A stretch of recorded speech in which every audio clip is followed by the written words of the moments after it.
Welcome back to my channel gamer booster.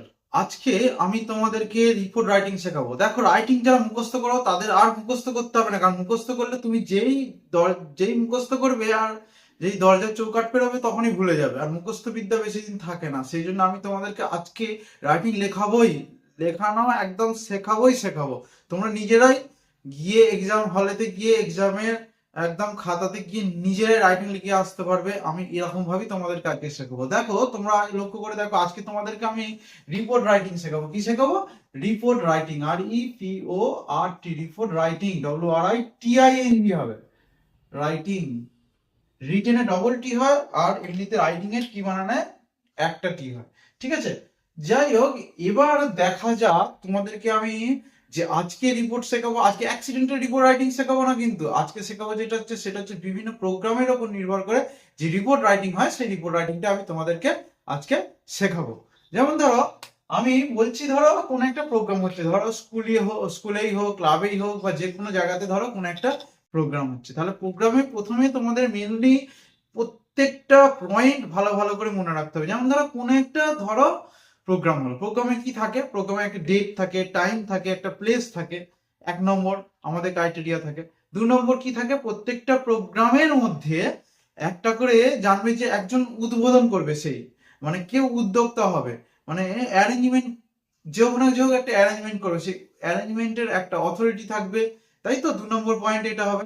তাহলে 1 নম্বর point আমি কি বললাম? একটা টাইম থাকবে। ভালো করে তোমরা খাতা বা পেন বের করে নাও। দেখো, আজকে ক্লাসটা করার পর থেকে হয়তো আমি মানে তোমরা আর নিজে কোনো অসুবিধা হবে না, নিজেরাই করতে পারবে রাইটিং। থাকে 1 নম্বর কি থাকবে? একটা ডেট থাকবে, একটা টাইম থাকবে, আর একটা কি থাকবে? প্লেস থাকবে।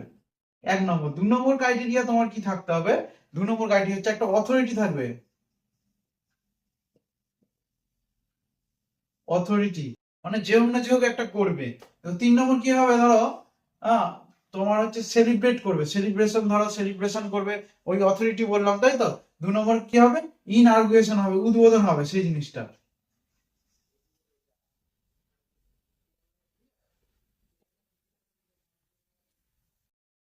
4 নম্বর যেটা হবে সেটা হচ্ছে তোমাদেরকে অবশ্যই ভাবে মনে রাখতে হবে যে ইনঅর্গানাইজেশন অর্থাৎ উদ্বোধন। ওই উদ্বোধনটা হয়ে যাওয়ার পর তোমাকে অবশ্যই ভাবে মনে রাখতে হবে, তারপরে কি হবে? একটা চিফ গেস্ট থাকবে, গেস্ট ইন চিফ। তিনি কোন একটা এমিনেন্ট পার্সন হবেন। তারপরে ধরো কি হবে? তিনি একটা বক্তব্য দেবেন, স্পিচ স্পিচ তিনি দেবেন, তাই তো। তারপরে ধরো কি বিভিন্ন ধরনের প্রোগ্রাম হবে। 6 নম্বর কি হবে? প্রোগ্রাম। দেখো, 6 নম্বরটা হবে কি? প্রোগ্রাম একটা হবে। 7 নম্বরটা কি হবে? ধরো প্রোগ্রাম হয়ে যাওয়ার পর ধরো বিভিন্ন জনেরা পার্টিসিপেট করবে, এটা নিয়ে কিছু একটা লাইন লেখা হয়ে যাবে। তারপরে ধরো মানে ডিস্ট্রিবিউশন হবে। ধরো কি ডিস্ট্রিবিউশন হবে? ধরো সুইট ডিস্ট্রিবিউশন হবে, ধরো, বা রিফ্রেশমেন্ট প্যাকেট যেটা বলে সুইট। তাহলে ধরো এইগুলোর উপরে যদি আমি নির্ভর করে নিয়ে লিখি, তাহলে দেখবে তোমার পুরো রাইটিংটা তোমার নিজের থেকে লেখা হয়ে যাবে। এবার কিভাবে লিখবো স্যার? আমি তো টেন্স জানি না, তাহলে আমি কি করে লিখবো? তোমরা তো বলতে পারো যে আমি তো কিচ্ছু জানতে হবে না। দেখো, আমি তোমাদেরকে খুব খুব সহজ ভাবে দেখিয়ে দেবো, তোমরা একটু সহকারে দেখবে। কারণ হচ্ছে এইটা লেন্দিও করতে চাই না আমি। এই ক্লাসটাকে দুটো পার্টে আমি ভেঙে দিতে চাই। হ্যাঁ, তোমার ফার্স্ট পার্টে তোমরা দেখো, তারপরে যদি বুঝতে পারো তাহলে অবশ্যই ভালো লাগলে একটা অবশ্যই ভাবে লাইক করবে। হ্যাঁ, অবশ্যই কমেন্ট করবে যে আমরা সেকেন্ড পার্টটা চাই। হ্যাঁ, এবং সাবস্ক্রাইব করে রাখবে অবশ্যই ভাবে, এবং শেয়ার করে দেবে বন্ধুদের মধ্যে, যাতে তারাও আরো ভালোভাবে শিখতে পারে। তাই তো। এবার দেখো, আমি এইগুলোর উপরে নির্ভর করে দেখো তোমাকে রাইটিং লেখা শেখাচ্ছি। দেখো, আমি এটা মুছে দিলাম, তোমরা এটা লিখে নিয়েছো নিশ্চয়ই। দেখো, রিপোর্ট রাইটিং। দেখো, আমাকে রিপোর্ট রাইটিং এ একটা প্রথমে হেডিং নিতে হবে। দেখো কিসের উপর? ধরো আমি বললাম ইন্ডিপেন্ডেন্স ডে তোমার স্কুলের মধ্যে হচ্ছে, কি কোনো ধরো ক্যাম্প করা হয়েছে, আই ডোনেশন ক্যাম্প করা হয়েছে, টি প্ল্যান্টেশন করা হয়েছে, সেইটা হচ্ছে তোমার এইখানে বড় বড় হাতে। তুমি বড় হাতেও লিখতে পারো, অথবা প্রথম আর এগুলো প্রথম যে ওয়ার্ড গুলো, লেটার গুলো, সেই লেটার গুলো তুমি বড় হাতে লিখতে পারো। ধরো বললাম ইন্ডিপেন্ডেন্স ডে, ধরো লিখলাম ইন DEPENDENCE, ইন্ডিপেন্ডেন্স ডে, এরকম করে উপরে লিখতে হবে। অথবা ধরো তুমি যা ইচ্ছে লিখতে পারো। আমি বললাম ধরো টি প্ল্যান্টেশন প্রোগ্রাম।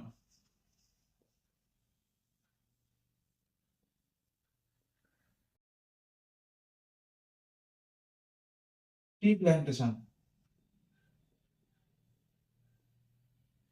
অথবা ধরো তুমি লিখলেন আই ডোনেশন ক্যাম্প, ধরো ব্লাড ডোনেশন ক্যাম্প।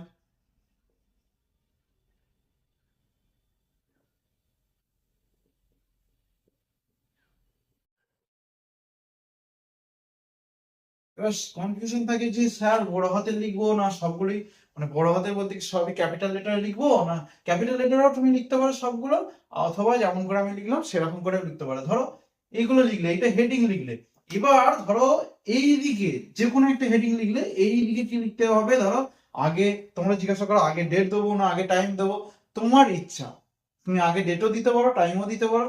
যাই হোক, আমি ধরো হুম ধরো বললাম যে এক্স ওয়াই জেড, একটা প্লেসের নাম দিলাম, ঠিক আছে, এক্স ওয়াই জেড দিলাম, তারপরে কমা দিলাম, কমা দেওয়ার পর একটা ডেট দিতে হবে। কবেকার ডেট দেবো, যেই দিন অনুষ্ঠানটা হয়েছে তারপরের দিন। ধরো আমি বললাম ইন্ডিপেন্ডেন্স ডে, সবাই জানি যে 15ই আগস্ট হয়, 15ই আগস্টের পর তাহলে এটা হবে 16 আগস্ট, AUG। এবার কত সালে হয়েছিল, ধরো এটা 2024 হলো। এবার এখানে একটা কোলন দিতে হয়, কোলন দেওয়ার পর থেকেই তোমাকে রাইটিংটা শিখতে হবে। এবার দেখো, আমি তো টেন্স জানি না স্যার, কি করে করব? তাহলে দেখো, আমি তোমাকে খুব সহজভাবে শিখিয়ে দিচ্ছি, ভালো করে মনে রাখবে, ঠিক আছে? এইখান থেকে কিন্তু লিখতে শুরু করবে, আমি নিচে থেকে লিখছি। ধরো আমি বললাম যে একটা বাংলা বললাম যে আমাদের স্কুলটার নাম হচ্ছে ABC স্কুল। ধরো ABC স্কুল এবছরে 15ই আগস্ট ধরো ইন্ডিপেন্ডেন্স ডে সেলিব্রেট করেছে, তাই তো? তাহলে ধরো এই যে বললাম যে 15ই আগস্ট বললাম কি করেছে, সেলিব্রেট করেছে বললাম, এই যে সেলিব্রেট, এইখানের মধ্যে থেকে না আমাকে জোগাড় করতে হবে যে এই যে বাংলা বাক্যটা বললাম পুরো সেন্টেন্সটার মধ্যে থেকে কোনটা ভার্ব, মানে কোনটা কাজ করা বোঝাচ্ছে। দেখো সেলিব্রেট করাটা কাজ করা বোঝাচ্ছে একটা, তাহলে আমাকে কি করতে হবে, পুরো গোটা বাংলা বাক্যটার মধ্যে থেকে যেটা ক্রিয়া অর্থাৎ যেটা ভার্ব সেইটাকে আমরা বের করতে হবে। আমি এইখানের মধ্যে লিখছি যাতে আমি জায়গাটা পাই। দেখো সেলিব্রেট, CELEBRATE। এবার এটা তো হয়ে গেছে, সেই জন্য সেলিব্রেটেড করলাম, মানে পাস্ট টেন্স করলাম, হলো। এবার দেখো এই সেলিব্রেটটা আমি লিখে দিলাম প্রথমে। দেখো যারা একদম জানো না রাইটিং লিখতে তাদের জন্যই শুধুমাত্র, দেখো ভালো লাগলে অবশ্যই ভাবে একটা লাইক করবে। দেখো সেলিব্রেট, এই সেলিব্রেটেড করলাম, কে সেলিব্রেট করেছিল, এই ক্রিয়াটাকে কে দিয়ে প্রশ্ন করবে, কে সেলিব্রেট করেছিল, এই মাত্র বললাম ABC স্কুল। ধরো ABC স্কুল আগে লিখে দিলাম, ABC স্কুল, তাহলে কি করলাম, ABC স্কুল সেলিব্রেটেড। এবার কি সেলিব্রেট করেছিল, কি সেলিব্রেট করেছিল, ইন্ডিপেন্ডেন্স। কি দিয়ে প্রশ্ন করলে যে উত্তরটা পাওয়া যায় সেটা হচ্ছে অবজেক্ট। তাহলে কে দিয়ে প্রশ্ন করলাম, সেলিব্রেটকে কে দিয়ে প্রশ্ন করলাম, কে করেছিল, ABC স্কুল করেছিল। আচ্ছা কি করেছিল, ইন্ডিপেন্ডেন্স ডে সেলিব্রেট করেছিল, তাহলে ABC school celebrated independence day, INDEPENDENCE, independence day. এবার এখানে যদি না ইন্ডিপেন্ডেন্স ডে লেখা থাকতো তাহলে আমাকে কি করতে হতো, ট্রি প্ল্যান্টেশন প্রোগ্রাম। তাহলে ABC school celebrated tree plantation program, মানে এই জায়গাটার মধ্যে আমাকে সাবজেক্ট যেটা আছে হেডিং এ সেটা আমাকে বলতে হবে, ABC school celebrated blood donation camp, হয়েছে?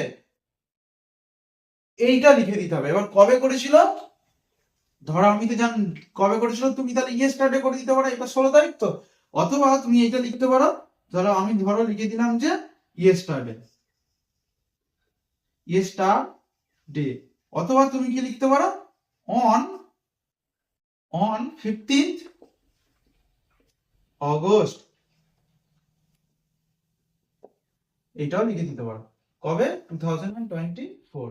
কোথায় করেছিল, জায়গাটা কোথায়, এবার কোনো জায়গার আগে কি বসে, ইন বসে, ইন আওয়ার, কোথায়, আওয়ার স্কুল বা ক্লাব, যে কোনো একটা লিখতে পারো, যেখানে হয়েছিল ক্লাব, প্রিমিসেস বা গ্রাউন্ড, অথবা গ্রাউন্ড। আর যদি টি প্ল্যান্টেশন প্রোগ্রাম হয় তাহলে কি করতে হবে, গার্ডেন, হলো, দেখো তো বুঝতে পারলে নাকি? এই সেন্টেন্সটা অবশ্যই নিজে থেকে করে ফেলা উচিত ছিল। দেখো সেলিব্রেটেড, তাহলে আমরা জানি প্রথমে সাবজেক্ট হয়, তারপরে ভার্ব হয়, তারপরে অবজেক্ট হয়। দেখো এই ফর্মটা যদি আমি লক্ষ্য করি, সাবজেক্ট ভার্বের সেকেন্ড ফর্ম প্লাস অবজেক্ট। দেখো প্রথমে ভার্বের সেকেন্ড ফর্মটা বসিয়ে দিলাম, তারপরে সাবজেক্টকে কি করে বের করলাম, কে দিয়ে ঘোষণা করলাম। দেখো এই সেন্টেন্সটা কিন্তু হয়ে গেল, ABC school celebrated independence day on 15th August 2024 in our school বা club premises ground our school garden school premises হলো, স্কুল বা ক্লাব প্রিমিসেস। আমি তাহলে কি বললাম, ABC school celebrated independence day on 15th August 2024 in our school premises, তাই তো? এবার দেখো এইটা এইটা এবার দেখো তুমি তার আগেতে এখনো এখনো অনেক কিছু যোগ করে দিতে পারো। ধরো আমি বললাম, ধরো এর আগে লিখে দিলাম লাইক, LIKE লাইক, আদার, OTHER আদার, ইয়ার্স লাইক আদার্স ইয়ার্স, মানে লাইক আদার ইয়ার্স মানে হচ্ছে অন্যান্য বৎসরের ন্যায়। আমি আগে লিখে দিলাম অন্যান্য বৎসরের ন্যায়। ABC school celebrated independence day on 15th August 2024 in our school premises, তাই তো? লিখে দিলাম অন্যান্য বছরের মতো এবিসি স্কুল সেলিব্রেট করেছে independence day on 15th August in our school premises। এবার এখানে তুমি লিখে দিতে পারো দিস প্রিমিসেস এর পর দিস ইয়ার্স টু, মানে এই বছরেও। তাহলে like other years this year too ABC school celebrated independence day, এইটা দিস ইয়ারটা লাস্টেও লিখতে পারো, অথবা এইখানেও লিখে দিতে পারো like others years this year too, মানে এই বছরেও এবিসি স্কুল। যারা একটু আরো ভালোভাবে লিখতে চাও তারা এটা যোগ করে দিতে পারো, আর না হলে সিম্পল ভাবে লিখলে আমি যেমন করে দেখালাম সেরকম লিখে দিতে পারো। তাহলে like other years this years too ABC school celebrated independence day on 15th August 2024 in our school premises। দেখো একটা সেন্টেন্স কিন্তু হয়ে গেল। এবার দেখো সেকেন্ড সেন্টেন্সটা যেটা লিখছি, ধরো কারা করেছিল এটা ছাত্রছাত্রীরা করছে, তাহলে ছাত্ররা করছিল মানে কি, স্টুডেন্টসরা করছিল, তাই তো? স্টুডেন্টসরা করছিল এই কাজটা। তাহলে আমাকে কি করতে হবে, সেকেন্ড সেন্টেন্সটার ক্ষেত্রে লিখতে হবে, ধরো ছাত্রছাত্রীরা এইটার জন্য দীর্ঘদিন ধরে প্রিপারেশন নিচ্ছিল, মানে প্রস্তুতি নিচ্ছিল। তাহলে আমি ইংলিশটা কি, এই বাংলাটা যেটা বললাম যে ছাত্রছাত্রীরা দীর্ঘদিন ধরে প্রস্তুতি নিচ্ছিল, তাহলে কোনটা ভার্ব মানে ক্রিয়া, প্রস্তুতি নেওয়াটা, তাহলে প্রিপেয়ার আমি লিখলাম PREPARE, প্রিপেয়ার। এটার পাস্ট টেন্স কি হবে, প্রিপেয়ার। কারা প্রিপেয়ার করছিল, ছাত্রছাত্রীরা, তাহলে দ্য স্টুডেন্টস।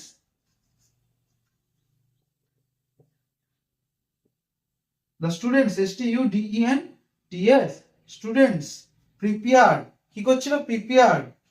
কিসের জন্য প্রিপেয়ার, কি করছিল, the students prepared for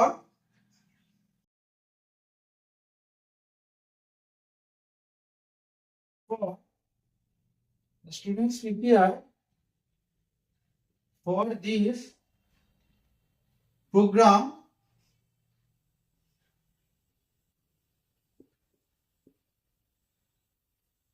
program for several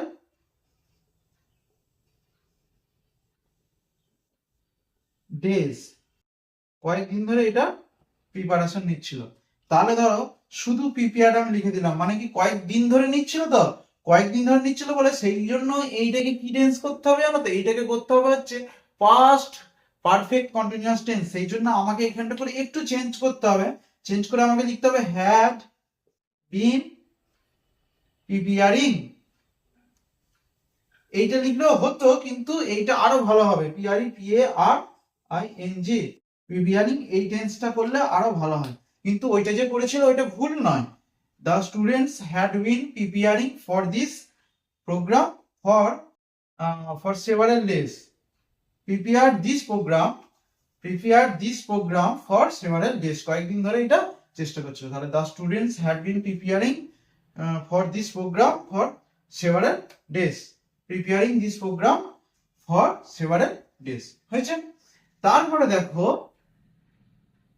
এটা মুছে দিলাম। এইটা তো প্রোগ্রামটা তো একদিন যে হোক না যে হোক তো উদ্বোধন করবে। প্রোগ্রামটা তো এটা লিখে নিয়েছে নিশ্চয়ই। এই প্রোগ্রামটা তো যে হোক না যে হোক একজন কেউ উদ্বোধন করবে। তাহলে উদ্বোধন ইংরেজিটা আমি আগে লিখে দিলাম, ইন আর গুয়েশন। ইনারগুয়েশন হয় মানে উদ্বোধন করা, উদ্বোধন, কিন্তু ইনারগুয়েটেড করতে হবে। INAURGUATED, ইনারগুয়েটেড। কে করেছিল? আওয়ার HM করেছিল। কে করেছিল? Hour HM। আওয়ার HM আমি শর্ট ফর্মে লিখলাম, মানে হেডমাস্টার লিখে দেবে। আওয়ার HM বা আওয়ার অনারেবল HM, আরো ভালোভাবে লেখা যায় hour honourable headmaster.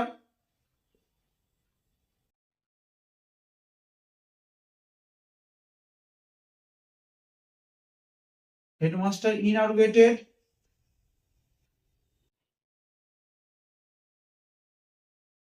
inaugurated the program, উদ্বোধন করেছিলেন কি? By hosting. কিসের দ্বারা? By hosting, HOISTING, hosting the national, hosting our national flag।